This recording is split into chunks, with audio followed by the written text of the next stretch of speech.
నమస్తే. ఈరోజు ఒక ప్రత్యేకమైనటువంటి అంశంతో మీ ముందుకు రావడం జరిగింది.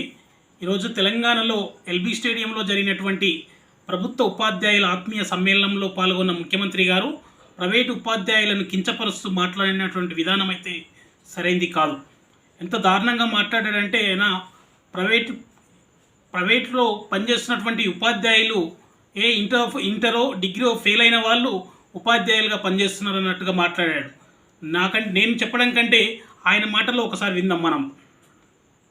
చేతుల్లో ఉంది కొన్ని వాస్తవాలను కూడా ఈ రోజు మనం మాట్లాడుకోవాలి.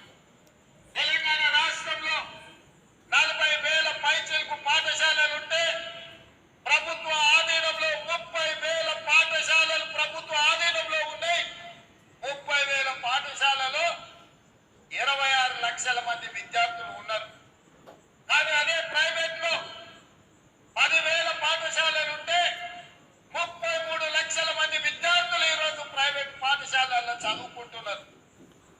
నేను ఈరోజు ఈ ఆత్మీయ సమ్మేళనంలో మా ఉపాధ్యాయులను నేను ఒక్కటే అడుగుతున్నా, ప్రైవేటు పాఠశాలల్లో మీకంటే గొప్పగా చదువుకున్న వాళ్ళు, మీకంటే ఎక్కువ చదువుకున్న వాళ్ళు టీచర్లు ఉన్నారా? ఒక్కసారి ఆలోచన చేయండి. ఇవాళ మీలో ఎంఏ బిఏ చదువుకున్న వాళ్ళు లేదా డాక్టరేట్లు చేసిన వాళ్ళు, ఉన్నత చదువులు చదువుకున్న వాళ్ళు మీలో ఉన్నారు, ఉపాధ్యాయులుగా ఉన్నారు. కానీ అదే ప్రైవేట్ పాఠశాలల్లో ఇంటర్ పాస్ అయ్యో డిగ్రీ ఫెయిల్ అయ్యో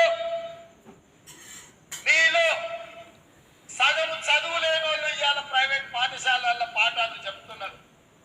మరి 10,000 పాఠశాలల్లో 33 లక్షల మంది విద్యార్థులు అక్కడ ఉంటే 30,000 పాఠశాలల్లో విన్నారు కదా, ఇంత దారుణంగా మాట్లాడాడంటే ఇంత కించపరిచినట్టు. ఒక ఉపాధ్యాయుడు దాదాపు 33 లక్షల మంది విద్యార్థులకు చదువు చెప్తున్నటువంటి ఉపాధ్యాయులు అని తనే స్వయంగా చెబుతూ, మరి వారిని ఇలా 33 లక్షల మంది విద్యార్థులను, ఎంతో పెద్ద భవిష్యత్తు తరాలకు అందిస్తున్నటువంటి విద్యార్థులను తయారు చేస్తున్న టీచర్లను ఆ విధంగా మాట్లాడడం ఎంతవరకు కరెక్టు, ఎంతవరకు సమంజసం అని చెప్పేసి మేము ముఖ్యమంత్రి గారిని అడుగుతున్నాం. ఇవాళ అసెంబ్లీలో ఉన్నటువంటి 119 మంది ఎమ్మెల్యేల మనవన్లు, పిల్లలు, కొడుకులు, కూతుర్లు, వాళ్ళ పిల్లలు కూడా ప్రైవేట్ స్కూల్ అనే చదువుతున్నటువంటి విషయం వాస్తవం కాదా అని చెప్పేసి మేము అడుగుతాం. ఇవాళ రాష్ట్రంలో దాదాపు ప్రభుత్వ పాఠశాలలో, ప్రభుత్వ సంస్థలలో పనిచేస్తున్నటువంటి ఉద్యోగులు ఎవరైతే ఉన్నారో వారి పిల్లలందరూ కూడా ప్రైవేట్ పాఠశాలలో చదువుతున్నటువంటి విషయం ఒకసారి గుర్తు చేస్తున్నామని చెప్పేసి ముఖ్యమంత్రి గారికి మేము తెలియజేస్తున్నాం.